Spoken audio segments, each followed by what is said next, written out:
What is going on, everyone? Welcome back to KvltDeFi. This is the channel where we bring you really the latest and greatest innovations in tech in decentralized finance, quite specifically on PulseChain, but even more specifically in the Dev Jacob ecosystem on PulseChain. What we try to do here really is showcase, teams and tech that really what it means to be true DeFi, things that exemplify true DeFi.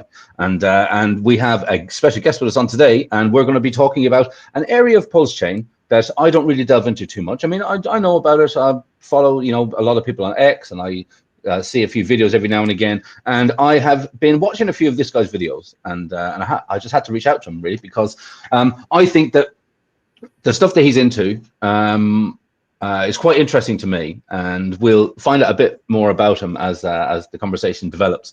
But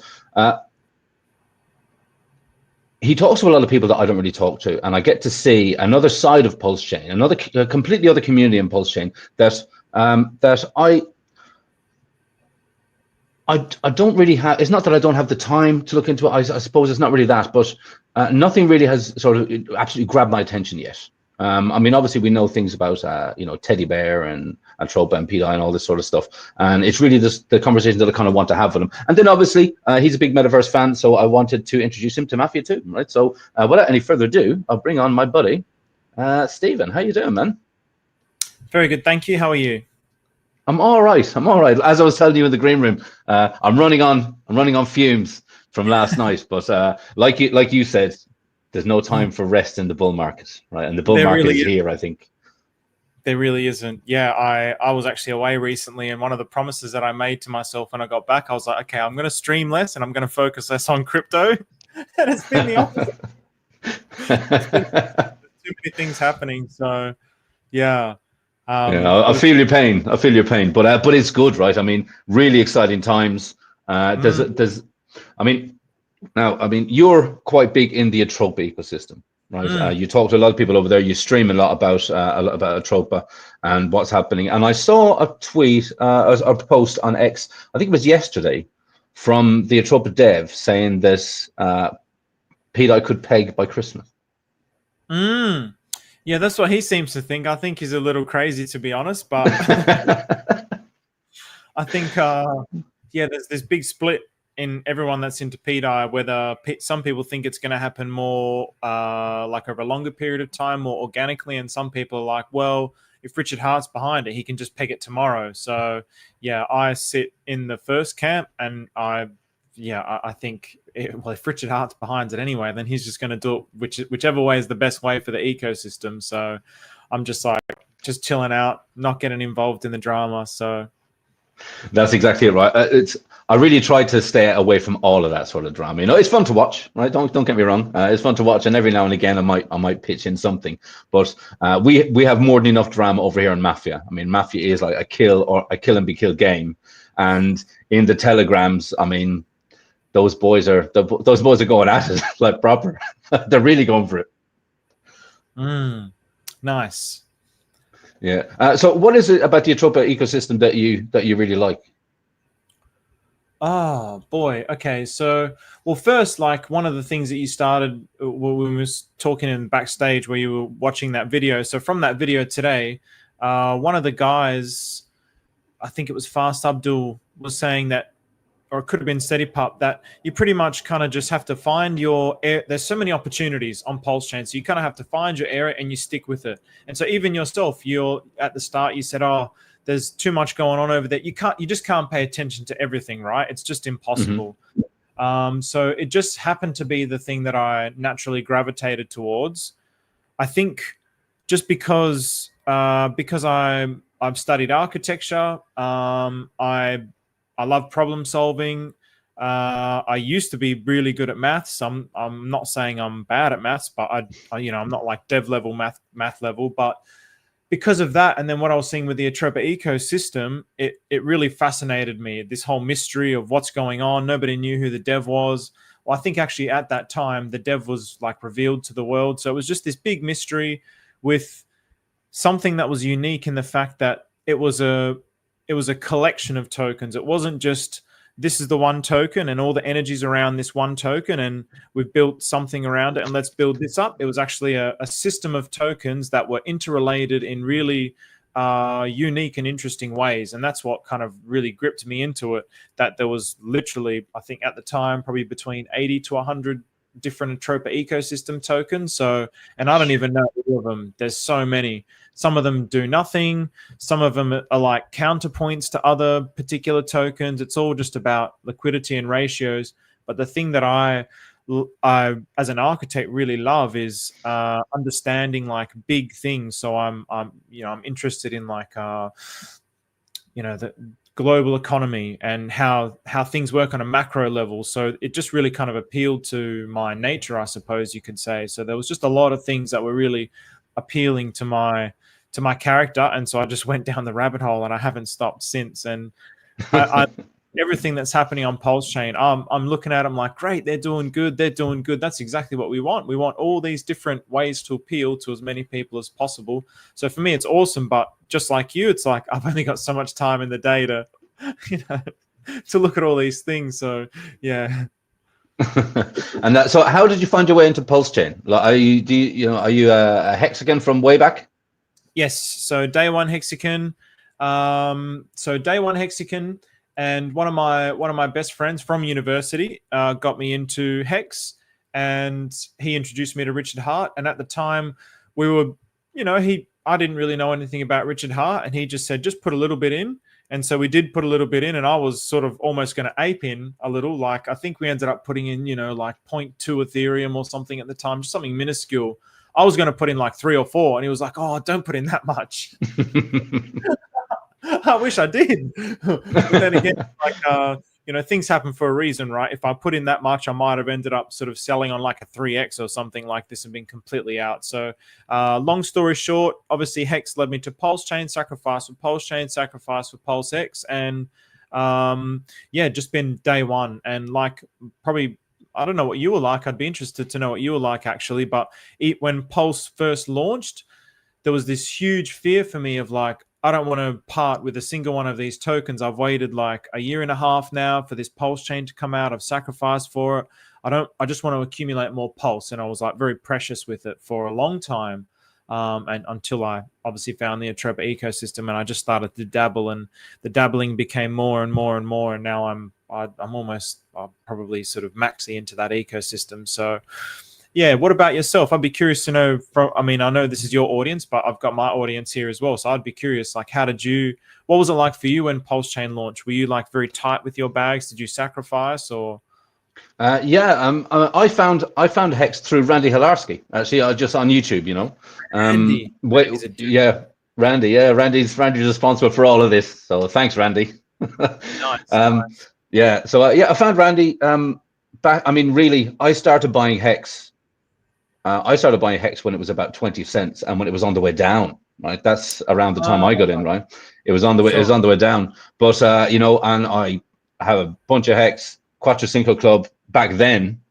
And I started riding it down, and I think at the time I got just on the tail end of the PulseChain sacrifice, right? But the PulseX sacrifice was still going, so sacrifice for that. I sacrificed actually for quite a few projects around, Liquid Loans, PulsePot, all of those type of things, Mintra, a bunch of those. And when PulseChain eventually came around, I had, obviously we had this airdrop, all these extra tokens, there's free tokens, and I started kind of playing with those a little bit. I mean, I bumped up my back. I don't know if you know KvltDeFi. I have a bunch of KvltDeFi. So when I got the copy, I started buying a bunch more of those in the hope that, nothing is still really happening, but hey, I think the protocol itself, KvltDeFi, I think is really great. I think it really has legs. They're talking about doing their own blockchain, but at the same time, they have a fantastic community. And as soon as their community find out about Pulse, about the copy that they have over here on PulseChain, I think we'll start to see quite a big wave of the KvltDeFi community coming over, because they're, PulseChain is exactly the kind of blockchain that they want, that they need. They're absolutely all about decentralization. They're absolute DeFi nerds, if you look at it that way. And I don't say nerd, I'm not saying that in a negative way at all. Actually, I think they're exactly the kind of people that we want over here, and I think it's only a matter of time before we get them.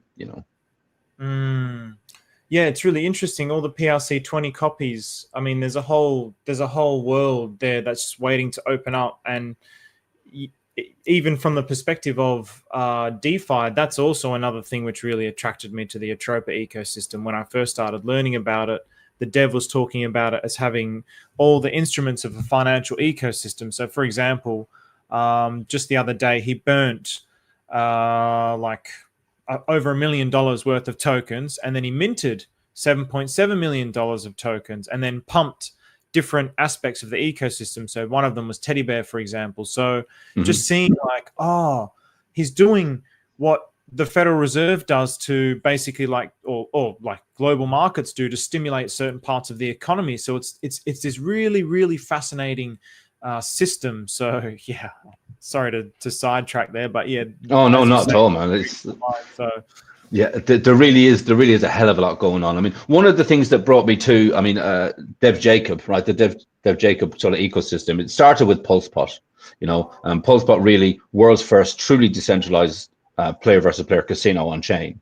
It's literally players and smart contracts. You know, there's no house, there's no anything like that.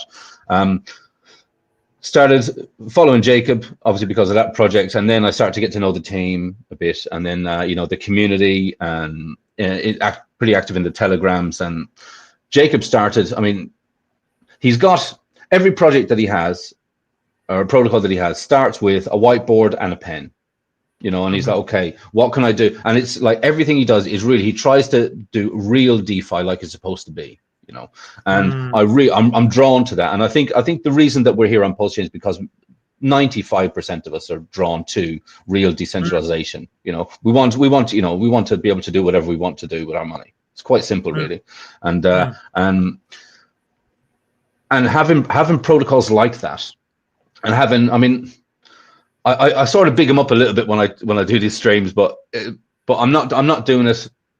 I'm doing it really from the heart. I mean it. I think we need more developers and more teams out there to really push this DeFi, the DeFi aspect. And I think that's exactly what we have sort of in line with the Atropa ecosystem and the devs and stuff over there, and the community over there. You know, I think the closer we get to Richard Hart being in comms with us again, and I think, you know, it's largely still with the court case, but I think the closer we get to that, I think this is absolutely going to blow out of the water, man. Like I try to explain to people how bullish I am about it, and I think some of them think I'm fake about it, but I'm really not. Like this is the can of worms is going to open soon, and it's absolutely going to explode. I completely agree, and I think, do you know Rackham Michelle? Yeah, Rackham's back. Yeah, I was actually chatting to him as well. I was on Telegram, actually again about some of the protocols that we have. Okay. Oh, what's his perspective on, like, do you get along well with him, or? No, I mean, we've exchanged a few messages here and there. It's sort of few and far between. I don't think Rackham personally now. I mean, Rackham, if you're out there watching, maybe I'm totally wrong, and you can reach out and you can tell me. But I don't think he's in a position yet to make a real footprint on PulseChain. I think he's sort of holding back a bit because there's a lot of things are still kind of up in the air. And, you know, for someone, I wanted to say, I mean, maybe not his caliber, maybe that's the wrong word, but I think someone in his position within the community, I think he needs to be very, very, very careful what he does, because, you know what it's like in this community. People argue amongst themselves anyway. It's like a bunch of siblings arguing, you know, even though we all have the same cause and we're all from the same family, right? So I think it's very easy to piss people off over here. So I think he needs to tread lightly just at the moment, just to see, you know, to see where we actually go. But even exactly, and that's pretty much the point that I wanted to make, that with all these different factors that are kind of suppressing us, the really big players are kind of waiting on those factors to kind of iron out first before they can really start to, because I'm sure they'll have friends and their network that would want to come in, but they're looking at it like, oh, I'm not too sure. Same as when you said you've got people that think you're crazy, and I'm exactly the same. I get people that think I'm crazy as well. So I'm impressed that you, with your experience with Hex, that you still had the conviction to stay around, because I mean, all my friends that I got in that were buying as it was going down, like, they have a very negative spin on on Hex, but they never really looked into who Richard Hart was. They just, the price was going down, and that's it. That's how they. Yeah. That's how they. No, I have. I mean, I have to say, I have a very long-term mindset in all of this. I think I'm old enough and wise enough to know that if you want something built right, it takes time. It really takes time, right? You don't start growing vines and start producing wine in a year or two, right? It takes time. It takes time for things to mature. And I think with this court case, I mean, really, with this court, this is the best marketing possible for PulseChain. And I think Richard's he's in a position where if he wanted to just disappear, he could. We could just say, oh no, you guys, I'm going to leave it to you guys. But no, he's actually taken the fight to the SEC. Right, and for sure, I mean, he's got the money. People say rumored billionaire. I say rumored richest man in the world, actually, on paper. At some stage, at the height of the market, I mean, the guy's got some serious bags, right? Yeah, I mean, if he quote unquote owns the OA bags, then yeah, on paper he would have been the richest person on the planet by a long shot when Hex at its all-time high. So yeah, so I mean, like we have to wait and see.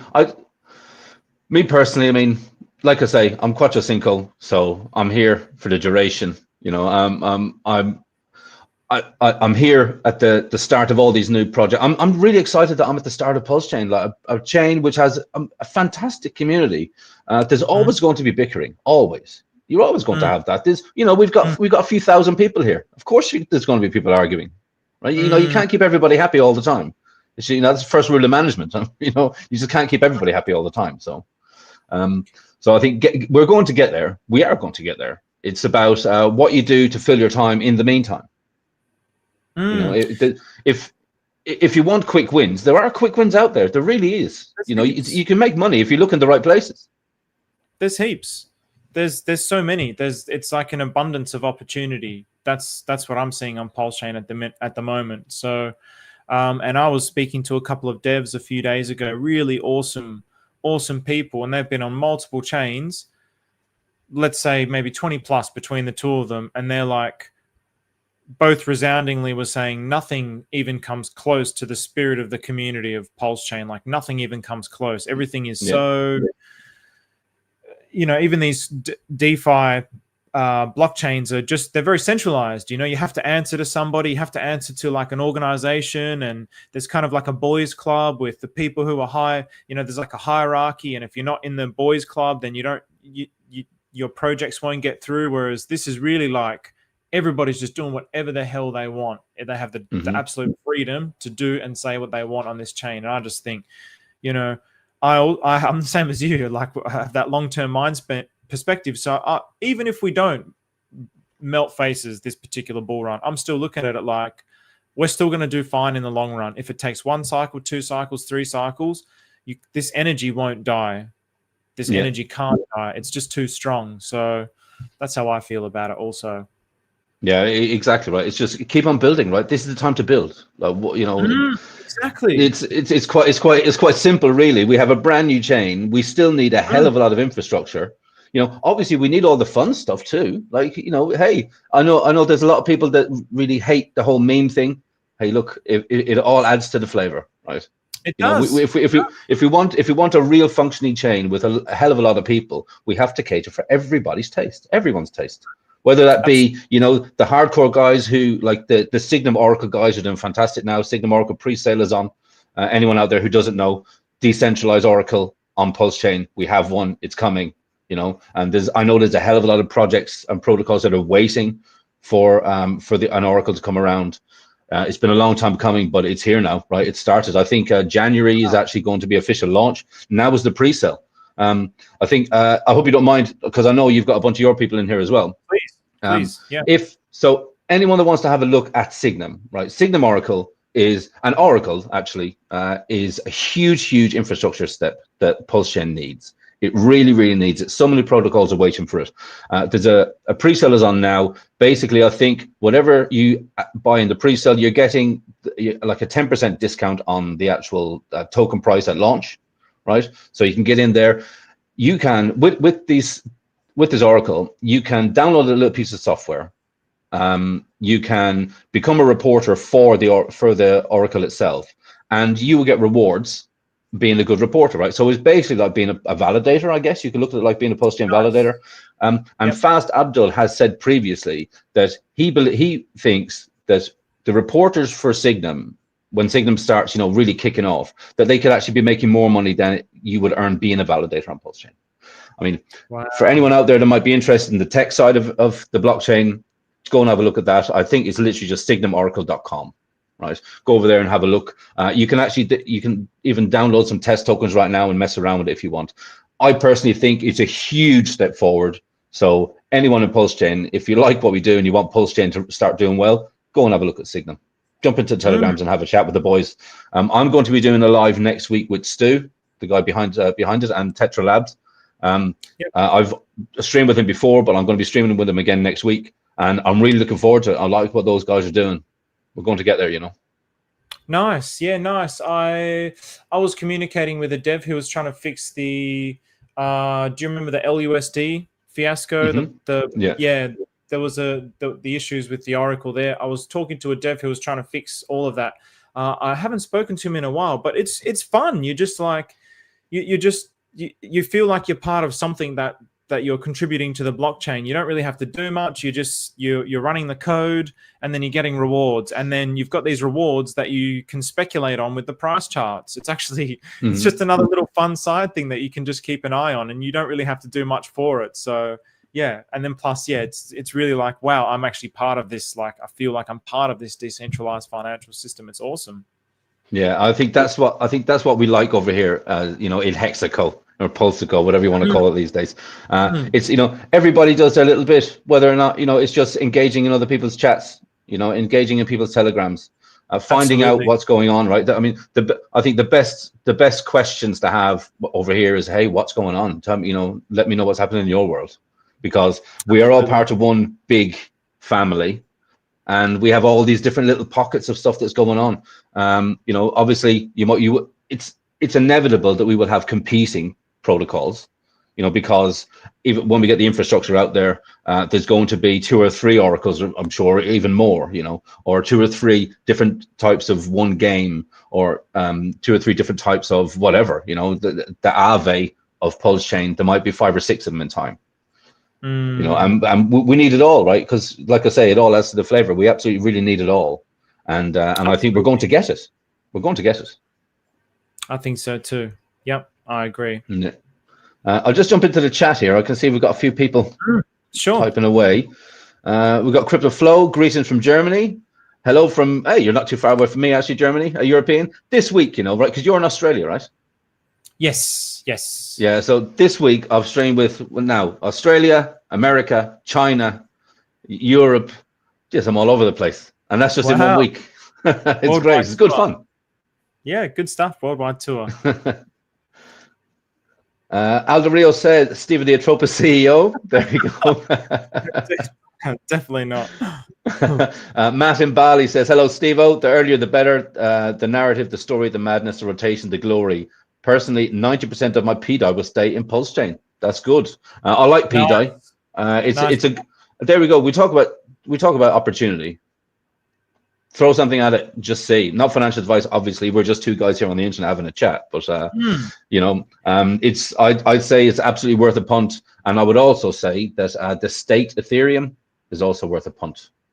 I think it's. I'll ask you about that state Ethereum in just a second, but I think the thing that people aren't realizing with this, I don't know what the tax implications are for you, but in Australia, for example, if we hold something for more than 12 months, we don't pay tax on it. So what the idea that Matt can do here, and this is something that I personally plan to do with my PDI, if it ever pegs to $1, I don't plan on ever selling it. So there's this narrative that, everyone's just going to sell and run, or just sell out, or swap it into something else. But then if you swap it into something else, then you get taxed. So it's almost like people are going to really have to think about the calculation. If I end up having, I don't know, 1 million PDI, for example, and then I swap that, then I'm going to have, if I've had it for less than a year, if it pegs next week, for example, let's just say hypothetically, I'll have 450 grand of tax. So then how much more profit can I end up making? For example, So it's gonna make it really interesting how people are going to think about these things, whether they want to risk doing the tax or whether they'd rather just kind of sit on that and they know it's stable and they're just like, okay, I've made more money in this bull market than I ever thought I would already through this PDI. I might just leave it in here and just live off this yield. Like I'm already in the bear market. I'm already like got the bear market chill vibes without like watching my portfolio drop like what it did with X, you know. So what was the ETH thing that you were saying there? Sorry. Yeah, so the staked Ethereum, like the copy of staked Ethereum, I think right now it's around third. I don't even know what the price is now, but it's, I mean, it's like 30,000x to parity or something, right? Yeah, something like that. Something insane. Yeah, so it's, hey, again, like I said, not financial advice, but look at these things. There's a decent community behind it, same as PDI.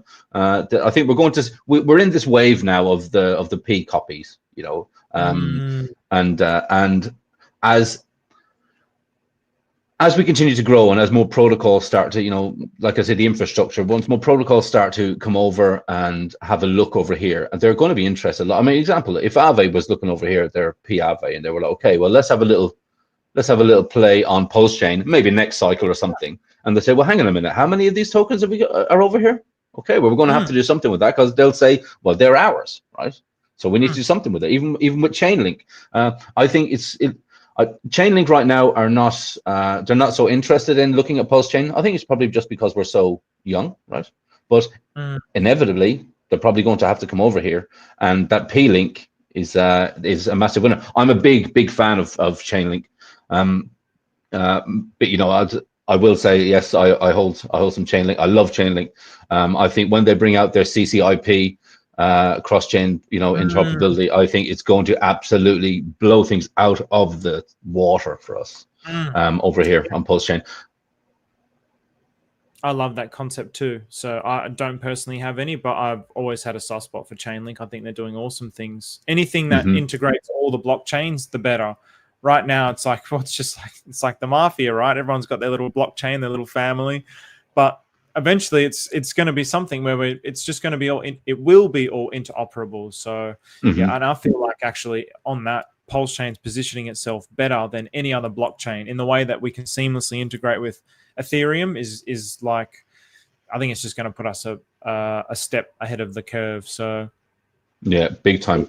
And actually, that's a good little segue into Mafia, as you were saying, right? So when we talk about our own little ecosystem, I mean, Mafia itself it's really its own contained metaverse. It's its own world, right? You have tokens which are traded on DEX, right? So that you have the Mafia token. In time, there will be the Bullets token and the Health token as well, which you can literally, you can trade on them, you can speculate on them on the outside, no problem.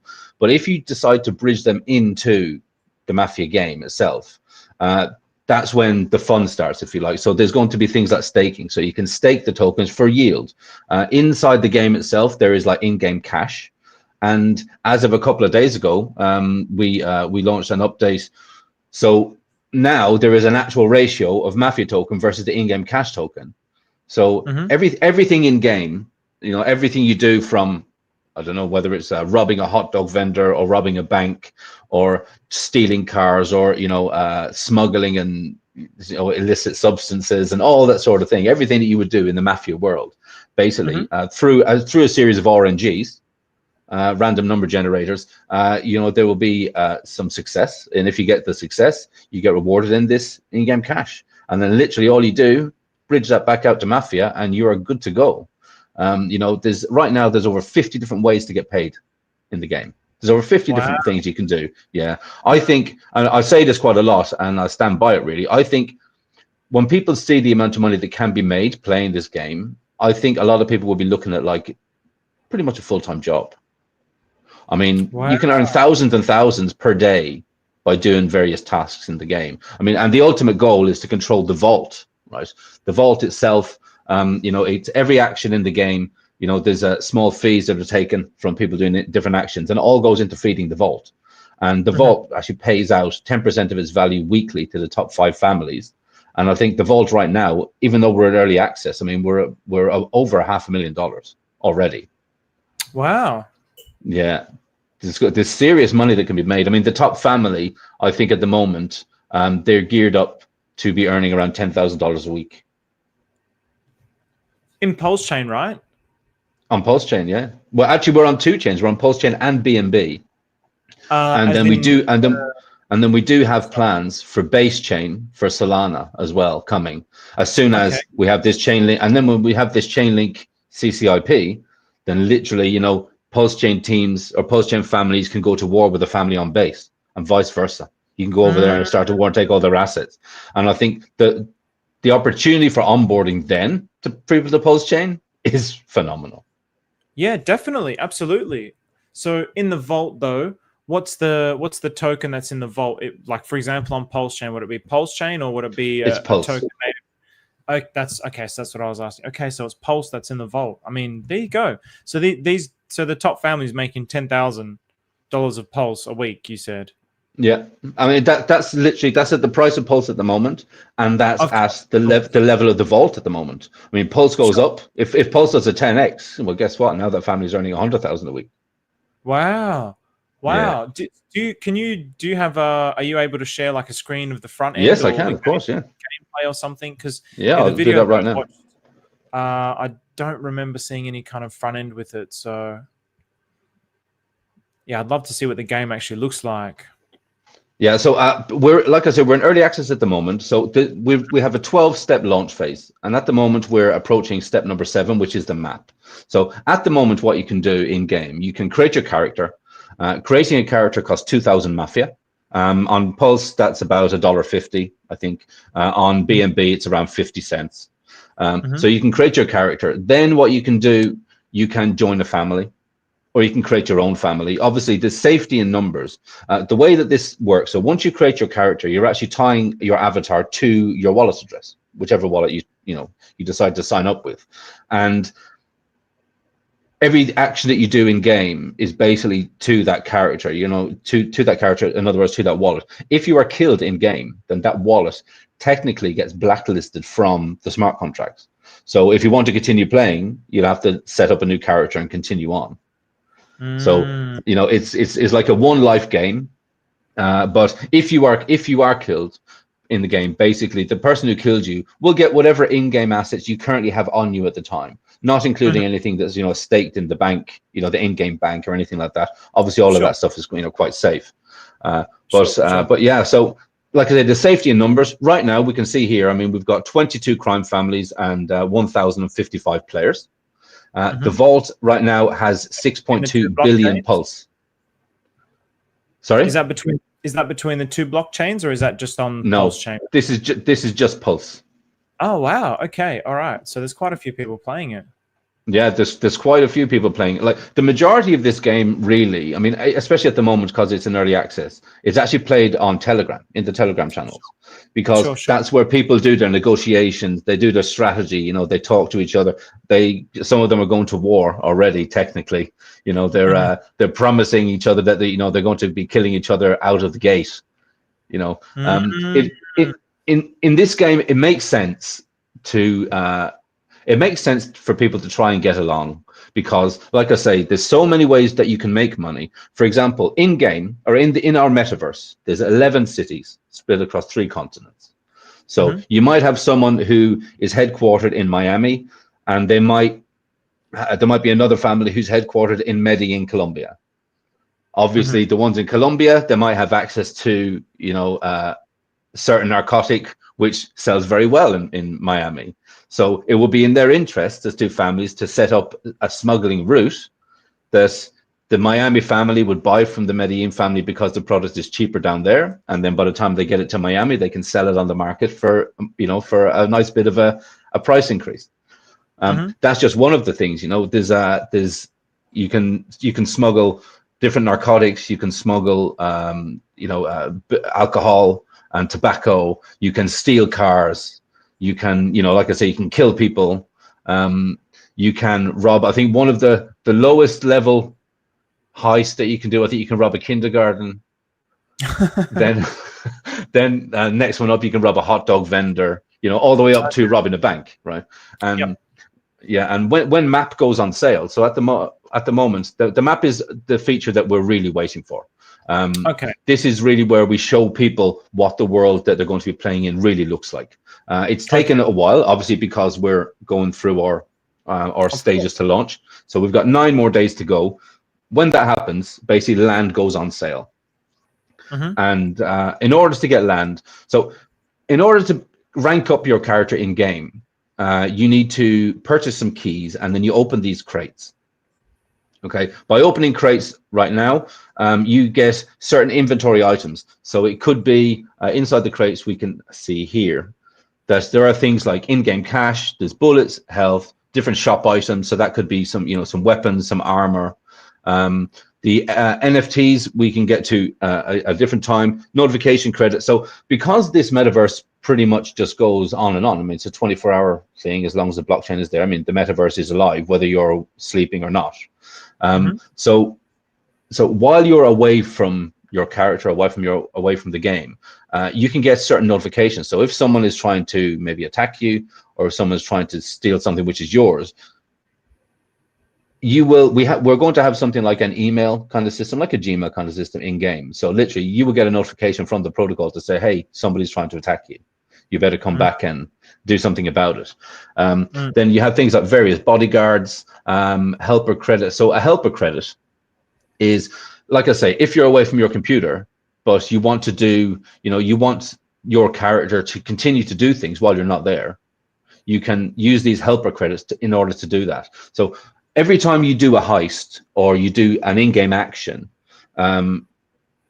you will be successful through, through the strength of your character and an RNG principle. So, certain actions have an easier chance. So, I mean, robbing a hot dog vendor will be a lot easier than robbing a bank. Okay. And the RNG will decide that. If you are successful, then there is a cooldown period before you can do that same action again. I mean, you can't just rob a bank, be successful, and rob a bank every couple of minutes throughout the day. But there will be a cooldown period. Let's say robbing a bank is a cooldown period of 2 hours. So you can set your helper credits to do that action for you every 2 hours. You don't necessarily have to be there yourself to do the action. And obviously you can imagine that if, let's say your success rate was let's say your success rate was 60%. Okay, so you go away for 12 hours, you've come back, your helper credits have done this heist for you numerous times, and it's been successful 60% of the time. You've got quite a nice bit of cash sitting there. Yeah. Okay. Interesting. So you necessarily don't have to do all of the actions yourself if you're not there. Then you can do things like you can purchase cars, you can steal cars, you can race cars. And with the cars, if you have a lower level car, because you can see here, when you actually open a crate, you would get one of these categories. Then you would have a secondary RNG draw, which tells you how, which level is that? Is it a car worth $5,000 or is it a car worth $500,000? If you have the low level cars, you can actually go to an in-game asset called a car crusher, and that car will be converted into bullets for you. And then obviously the bullets again are something which you can trade and you can take out of the game. Okay. So there's really a hell of a lot going on at the moment. This is really in order to rank up your character. To obviously the higher your character your rank is, the more successful or the more power you have to do certain things in the game. If we have a lot of people right now that are opening these crates and they're building up this massive inventory, and sometimes you will get duplicate things. You might get duplicate bodyguards, or you might get duplicates. You might have 10 motorcycles. So what you can do, you can go to our in-game marketplace, and you can sell those items to other characters. Some people maybe don't want to go through the trouble of opening all these crates. They might just go to the marketplace here and say, okay, I want to buy, what do we have here? I want to buy this Molotov cocktail. This character is selling it, so I'll go and buy it off them right now in order to rank up my character. And we have some people who are making thousands of dollars a week right now just by doing this, just by opening these crates, putting the items immediately on the marketplace, and selling them to other characters. I mean, at the moment, if we look here, we have a total of $300,000 worth of items have been sold at the moment. just on this marketplace, which indirectly, which indirectly makes this NFT marketplace probably the most successful NFT marketplace on PulseChain at the moment. And that's just our little in-game marketplace, you know. Sure. That's awesome. Yeah, there's a lot happening. So then when land goes on sale, land will also be inside these crates. And when land goes on sale, what we're going to see, because if you have a land tile, we call them land tiles. If you have a land tile, you can develop on top of that land tile. So you can start off with a shed, then you build a house, then you build a, a villa, and you can build all the way up to a hotel.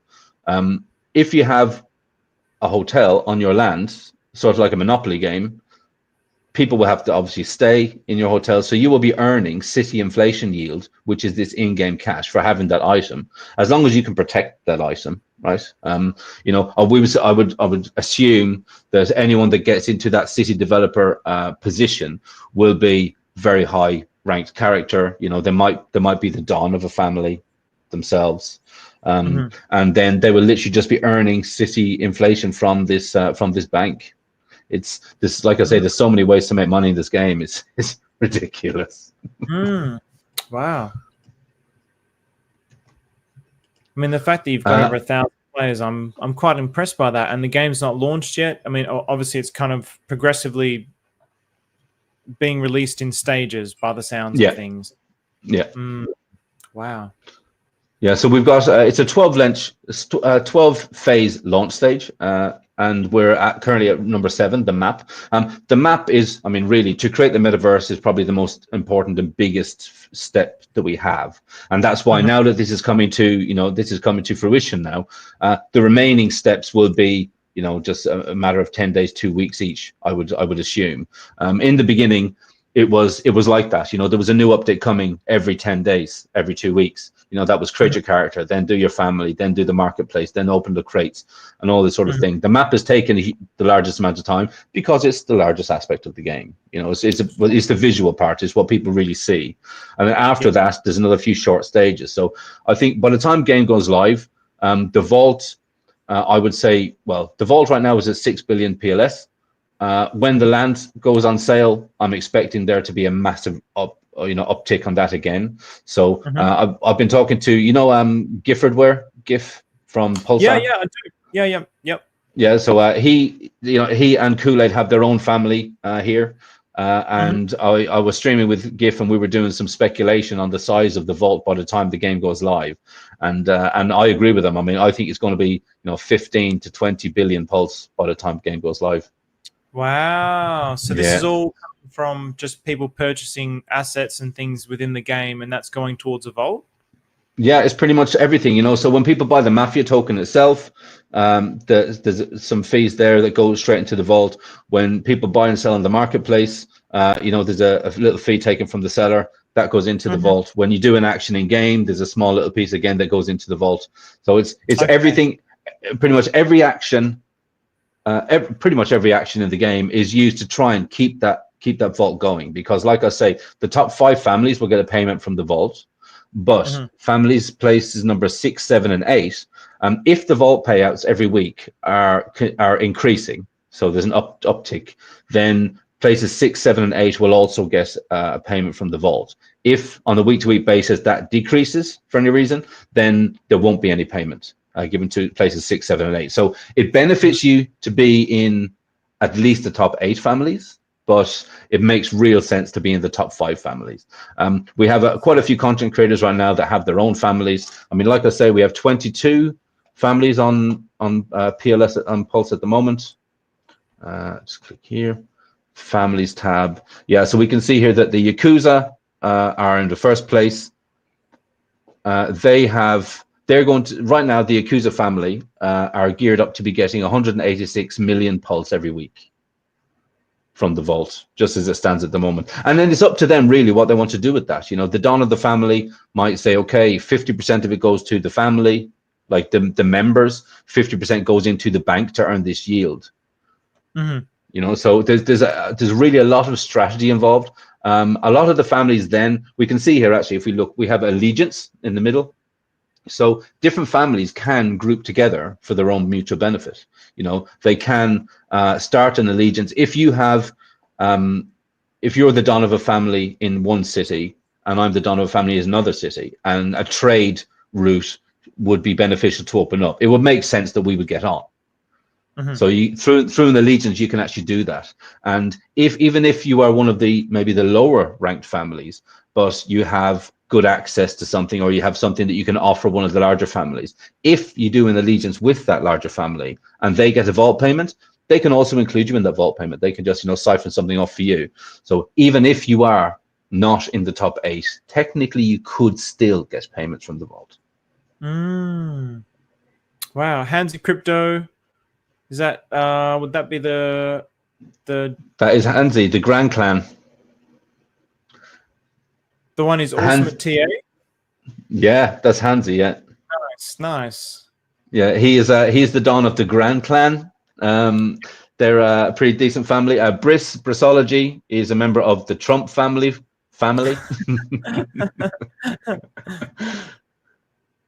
Yeah, we've got a bunch. So the Gearheads, that's GIF and Kool-Aid. Yep. Their family. They're actually doing really, really well at the minute with their family. They've got super loyal family behind them. They're doing good things.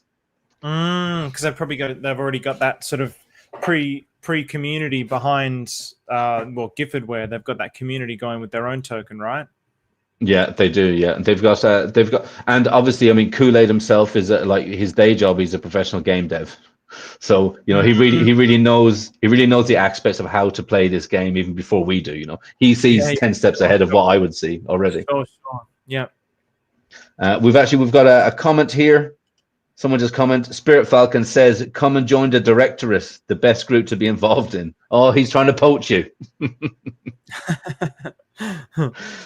Yeah, for anyone out there that's watching this, I mean, you can jump over. Actually, I will put this banner here, just so you can all see. So basically, you can create your character for 2000 Mafia, join a family, build your inventory. The telegrams are actually in that banner, so you can go over there, jump into the telegrams. If you're asking the right question, guys, then you know, the right family will find you.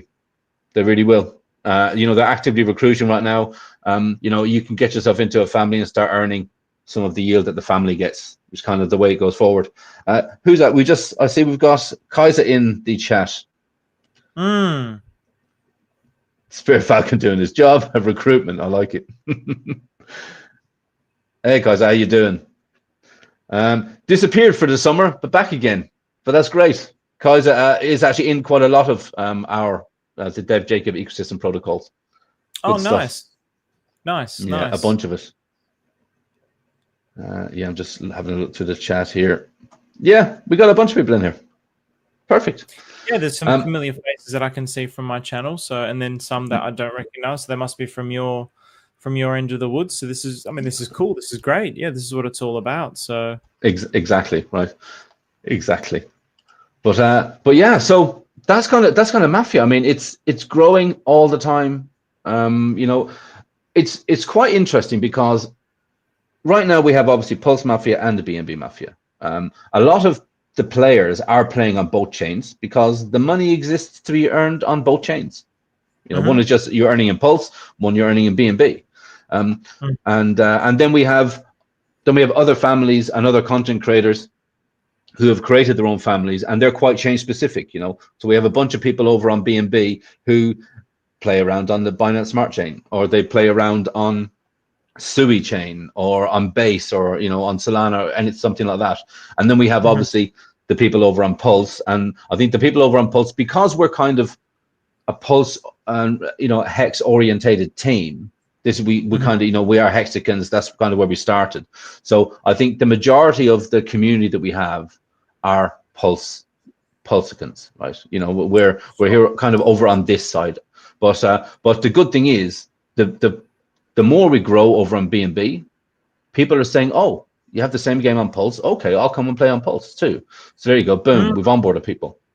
And as we start to do other blockchains, then again, boom, we're onboarding people. And because this game has so many different facets, I mean, like there's staking, there's yield, there's NFTs, there's, you know, there's all of this kind of thing, there's strategy involved.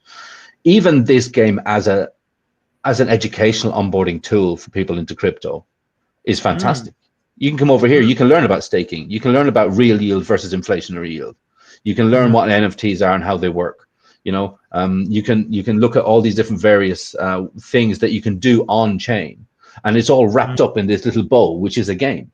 So once the gamers start coming over, they will learn about crypto, and once the crypto people start playing the game, they can learn about, you know, really the fact that, you know, gaming is, you know, it's a bigger industry than music and movies combined, right? Gaming is the way forward. Yeah, and it's inevitable that gaming is coming to blockchain in a big way. And I think if we can stamp our footprint and say, okay, well, look, we just happen to have one of the best metaverse games out there, and guess what? It's on PulseChain. Boom. PulseChain grows like we all want it to do. Yeah, absolutely. So in terms of the growing of the vault, you were saying every interaction in the game contributes to the vault. So is that because obviously when you interact with the blockchain, you're burning some gas. So every time that you're doing an action in the game or something, is there like a tax on that goes into the vault? Yeah. Does that make sense? Yeah. So there's a little tax pretty much on everything that gets done in the game, and all of that continuously goes to feed the vault. You know, buying the Mafia token goes. You know, taxes go to feed the vault. Buying keys, you know, to open crates. Again, some of that goes to feeding the vault. Doing these, it's obviously if you think about, people have said to me, okay, the barrier to entry is that, you know, I need to invest a lot of money in my character first so I can start to earn all this different stuff. But that's not really the case. I mean, I guess the barrier to entry is the 2,000 Mafia to create your character. You know, you just have to be in.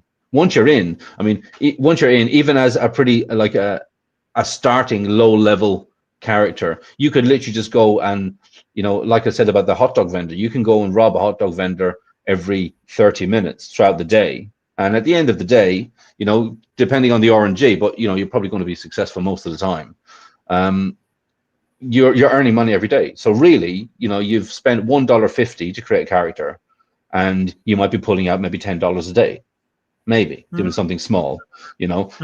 If you wanted to obviously rank up to do some of the bigger actions, like to do a heist, yes, you would need some weaponry. Yes, you would need some armor. You would maybe need some, you know, some bodyguards to protect yourself. But that's because the payoff is a lot higher on the back end, you know. Then you're talking about people who are maybe, if you were to do the heist action, like the bank robbery, every hour, every 30 minutes, or every hour throughout the day, yes, there might be a slightly lower RNG chance of being successful, but the payoff is a lot higher. So maybe, you know, you might have people who are doing that who are maybe earning $1,000 a day.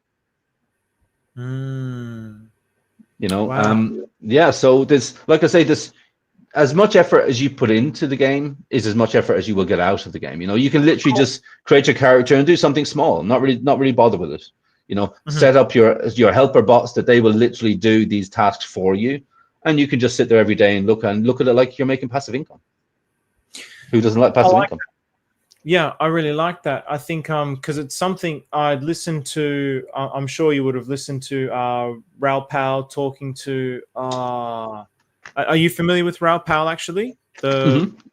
Yeah, Real Vision, and he was talking to some dude that was like, the very first time where I listened to something about the metaverse, like Mana was my first Decentraland, but when I listened to this talk between who was it, Raoul Pal and I can't remember the dude's name, but in any case, they just did another talk just recently, and that guy was talking. He's the one that's like the expert in the gaming industry and the metaverse, and he introduced this idea of like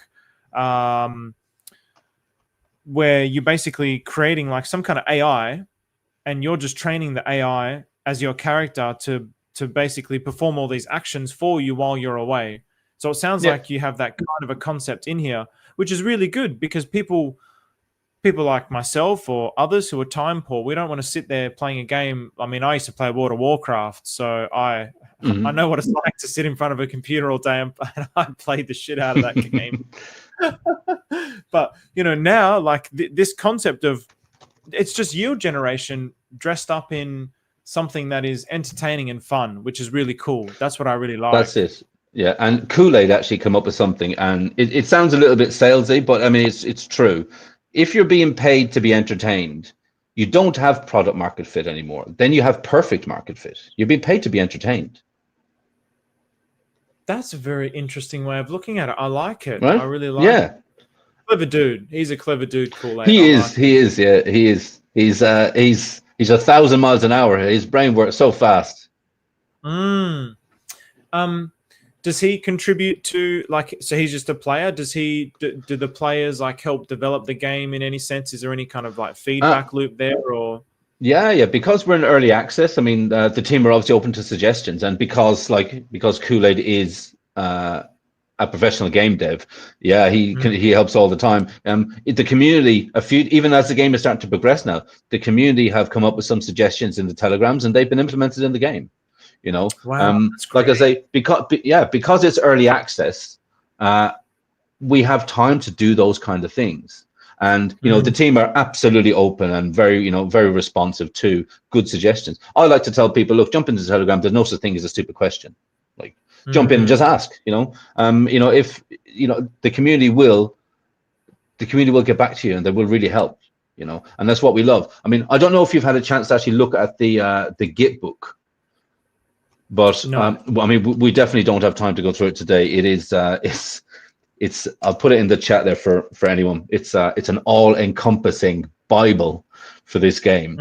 It basically teaches you everything, every aspect of the game. It even has some examples of the different types of RNG probabilities doing certain tasks, how you can develop your character itself. I mean, the number one thing I guess in this game is protect your character. Again, another Kool-Aid quote would be, treat your wallet like a character in a game. You have to protect that wallet. You really look after it. Make sure you don't do anything silly, connect to bad websites, etc. But in this game, your character literally is your wallet. So, you want to rank up that wallet, make sure you have enough protection, make sure that you have enough weaponry, bullets, etc. Because if someone does attack you, you need to be able to make sure you can fend off that attack. Just like a computer game. It's perfect. So are you hugely familiar with Axie Infinity? I think this is something, it's going to be along the lines of Axie Infinity. I think people will be playing this like a job. Okay. So is there, because that's one of the things that I've always been sort of very interested in the metaverse space. One of the problems with the Axie Infinity was basically the value of the token increased so much that it became like sort of it tanked. It was the opposite, rather. It tanked so much that it became, I mean, there's still like an economy going around it, but the economy was sort of, I suppose, I don't know how to describe it, but linear in a way, because once that token dumps, then it's not worth playing the game. So what's the token economy like with this? It sounded like there was a few different dynamics with the token economy, but is that something that you guys have thought about in the sense of how it's been flawed in the past with other kinds of games and how it's been sort of their demise? Have you guys, do you understand what I'm trying to ask? My brain's a bit fried. Sorry. Yeah, no, absolutely. Yes, so we have the Mafia token. Right, Mafia token. You can speculate on the Mafia token. You can bridge it into the game, and you can earn in-game cash off of that. Right. So then we have bullets and health. Now, even if the token on the outside, by the way, there's only 1 billion Mafia tokens. 800 million are out there circulating around. 100 million is in liquidity pool, and then 100 million is in the team wallet for the future. When bullets and health come out, it's going to be vastly different, because if you think about it, in this game, people need to use the bullets. So you would purchase the bullets either off the market or off the in-game marketplace. Once you have those bullets, and you spend those bullets, so effectively you're burning those bullets.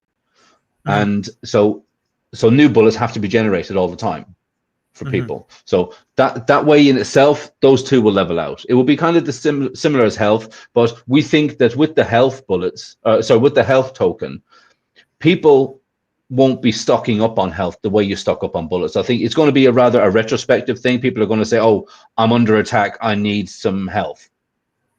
You know, it won't be, I better stock up just in case. So, but again, with that, there will be a burning of the health token. The in-game cash itself, there's numerous ways that gets burned, obviously, because as you do actions in game, that needs to be minted and given to people. So then there's through another series of, you know, pretty much nearly every action again in the game, that token is also burned. So between these 4 tokens, if you like, 3 obviously can be traded externally as well. 1 is purely in game, but we'll have ratios to the other tokens. Through the series of the 4, everything balances out, and I don't think we're ever going to have an issue with, you know, too many tokens or not enough tokens or price action. Basically, as long as people play the game, everything is absolutely fine. I mean, obviously, the same as anything. If nobody's buying Hex, then, you know, it's pretty shit. Of course. But it's more, yeah, so it's more of a circular economy rather than a linear one, by the sounds of things. Interesting. I like that. Cool. Yeah, because for me, that was always the biggest problem that I had seen with the metaverse games. It's like, yeah, once it's like you know, like a reward token that just keeps going down, down, down, down, down, and then you just get to a point where you're like, well, there's no point interacting with this protocol anymore because the reward token's just worth nothing. So if there's like this balance and harmony between these 4 tokens, and even speculating between those 4 tokens, then it makes it much more dynamic and sustainable, I think. So it's more of an economy, like a real economy. I like that. Exactly. It's a full in-game economy. I mean, it's a real closed ecosystem in terms that everything kind of takes care of itself, but also the fact people, you don't even have to play the game. You can speculate, just buy the token and hold it, or you can buy bullets. You know, if the game is successful, I think that buying and speculating on bullets itself is an easy win. Like we talk about easy wins being around on PulseChain. It's a burn token. I mean, it's a burn token, and people need it to play the game. If there are people playing the game, they need bullets. Like they need them. Sure. So it's almost like this little infinite payment loop. It just keeps coming because people need bullets, and bullets are getting burned all the time. So just 2 more things from me. So the first one, the random number generator, is that something, because I'm not sure how familiar you are with the Atropa ecosystem, the dev Maria Rahel, and he came out and did a talk and said that he designed like the first, or created what he thinks was one of the first random number generators on the planet.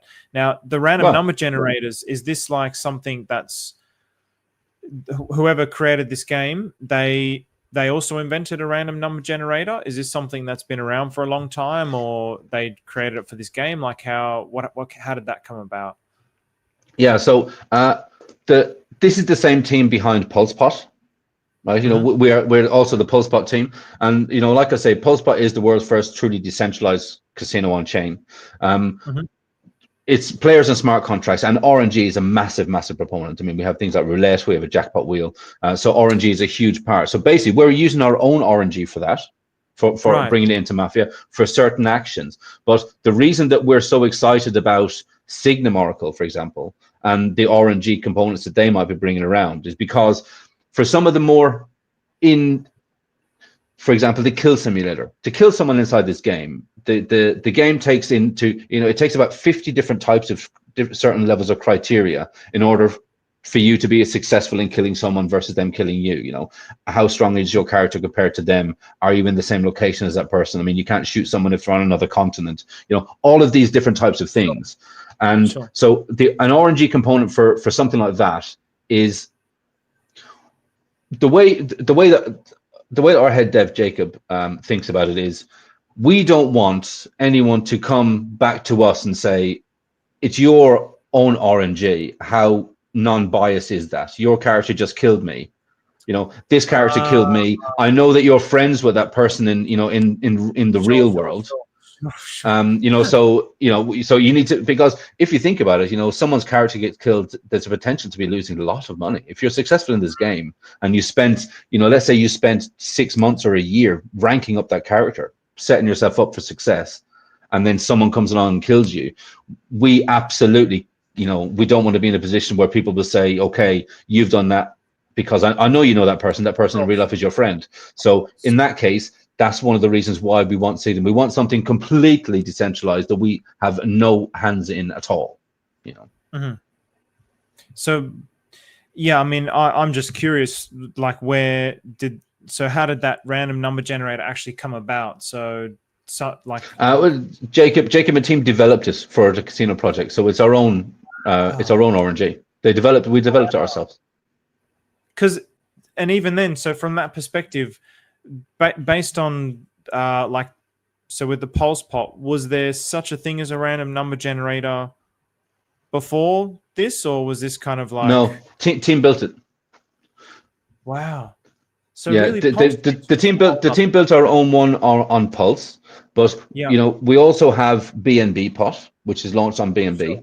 So it's the casino project, and over there we use Chainlink, because you know, Chainlink kind of really are best in class. Just they don't have a footprint over here on PulseChain yet, so we have our own RNG for the casino projects. For some of the lower level things in this game, like, you know, doing a small heist, robbing a hot dog vendor, etc., our RNG is perfect for that. It's fine for that. But something when it comes to some of the really bigger actions, again, like I say, we don't want, you know, we need to put ourselves in a position where there is no possible recourse if someone if someone does get killed, right? And that's just, you know, as a matter of fact, from our development team, I mean, I think that in itself shows quite a lot of integrity, to be honest. Yeah, absolutely. Yeah, interesting. Yeah, because obviously that's something that I thought, I mean, from my limited perspective, I thought it was something that was just recently invented by this Atropa dev. I didn't actually know that there was another one that existed. And to be honest, even if there was one before your team that existed, I wouldn't have known. But yeah, the other thing that I wanted to say was I find this concept very interesting. And when we were talking earlier about the Atropa ecosystem, I don't know if you remember, Steady Pup was saying in the stream with Saint Wolf and Fast Abdul as well, like it's that whole thing is being built for this game that the dev is building out. So that game is there's no characters or anything like this, but you're basically at a point now, which is called dysnomia, where you're just interacting with a chat log. You're creating a token, and that token is your character. So that's the step that it's at. There's these different tokens, and there's like, you know, when you mint a token on, say, GoPulse, you just mint that token. So if I create Coexistence Steven token there, 1,000 supply, I'll mint that out. Whereas with this dysnomia, then you'll mint that token, plus you get 3 other tokens that have some kind of interaction with whatever game that he's building out. So it's really cool to see that, again, it just seems like we're really ahead of the game and on another level compared to other blockchains, which is really, really cool to see. So big time. We have the people over here who are building, and we have some really talented builders. Really talented builders, you know. Yeah, absolutely. Yeah. We're really, I mean, PulseChain is really setting itself up for success. You know, we're basically building the city before the people want to move in. You know, we're setting all the groundwork, doing all the infrastructure. Yes, we need a bunch of things. Yes, we need a bunch of, you know, people bicker sometimes about fork projects. Listen, if a fork project, if it works really well over on Ethereum and it's an infrastructure project and we need it over here on Pulse, please someone go out there and do it. You know, go and do it, right? We need the infrastructure. Like, you know, obviously forking memes, you know, okay, yes, we still need the fun stuff. You know, each to their own. Go and do that if you want. But I want to, you know, I want to lay the tracks. I want to be, that's what I want to be part of. That's why I love being part of this whole Mafia thing. You know, I want to be part of the infrastructure. I want to help as much as I can get it out there, because by the time people start to notice us, and it could be because of the Richard Hart court case maybe, but by the time people notice us, we need to have all our ducks in a row. We need to have the stuff that they want to do over here. We need it here. So if anyone's out there and if you have an idea to build something, anyone that's listening, go and do it. Just go and do it, man. If it works, it works. Just go and do it. That's awesome. Absolutely. Couldn't agree more. That's what DeFi is all about. Really, everybody just working together, and we're building a city together, really. Yeah. Everyone's just doing their thing. No rules, no... Yeah. There's no rules, man. Anyone can just do what they want. So even though there's like... the community will tell you if it's a bad idea. You know what I mean? If it's something that really won't work, you know, you'll find out very quickly, because they will tell you. And you know, instead of saying, instead of going back and thinking, oh, no, standing firm and saying, no, my idea is really great, you guys don't see it. I mean, there's enough smart people over here. If it has some promise or some principle, they'll let you know. And if it doesn't, don't be butthurt about it. Go back and come up with another idea. That's it. Yeah, you have time. You have time. What else are you going to do?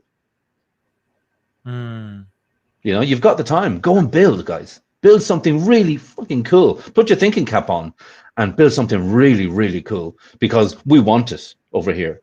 We want it, and we need it. But we want it. We want. RH Max said something a couple of months ago, and it always stuck with me. He said, regardless of all the bickering and everything, but the PulseChain community, we want nothing more than to win, and we're going to win because enough people want to win. Right. Yeah. Yes. Both from a very rational perspective, that just literally people putting their time and energy into it, but even from a quote unquote spiritual perspective, which to me they're both exactly the same, that because there's enough mind power that wants to achieve those things, that we're just going to do it. It's just going to happen over time. It'll happen. It will happen. And awesome. In the meantime, have fun and build cool things. Yeah, absolutely. I love it. Perfect. Hey, really, thanks very much for your time. We've gone an hour and 12 minutes. I mean, that's great. Yeah. Really, very nice talking to you. We should definitely do this again. Absolutely. Yeah, likewise. Definitely. I'll reach out to you. I'll get a bunch of those links. I'll put them in the description. So I didn't actually put anything in the description for this. So, or maybe I'll just go to your the YouTube that you sent me and copy and paste that and put that in the description. So just so people have got somewhere to go, look at the game and the telegrams, all those kind of key links, that'll be really good. So if they're not in the description, I'll hit you up in DMs. Yep, perfect. Guys out there, if you are from my channel and you're watching Stephen, go and subscribe to his channel. He's got some really cool stuff, and you'll like the way he thinks. I like the way he thinks. If you're from Stephen's channel and you're over here, thanks very much for listening to me yapping away for a while. Please like, subscribe, all of that good stuff. You can find me if you want to reach out directly. It's KvltDeFi pretty much everywhere. KvltDeFi on X, KvltDeFi on Telegram, KvltDeFi on Gmail even. You can find me anywhere. I always say my door's open. There's no such thing as a stupid question, guys. If you want to get involved in Mafia or any of the other protocols that we do, just reach out. I'm an open book. I'll answer what I can, and if there's something I can't answer, I'll endeavor to find an answer for you. It's kind of it, really. Love it. DeFi mind. That's it. All right. So, guys, thanks very much, and I will catch you all in the next one. Where it's an honor. Got an anonymous tip, boss. This is it. We stage the heist tonight. And keep an eye on Kool-Aid. He's been known to water the plants. Let's keep the plants out of this and focus on the job.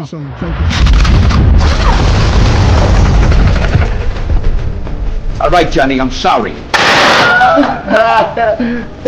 Keep the change, you filthy animal.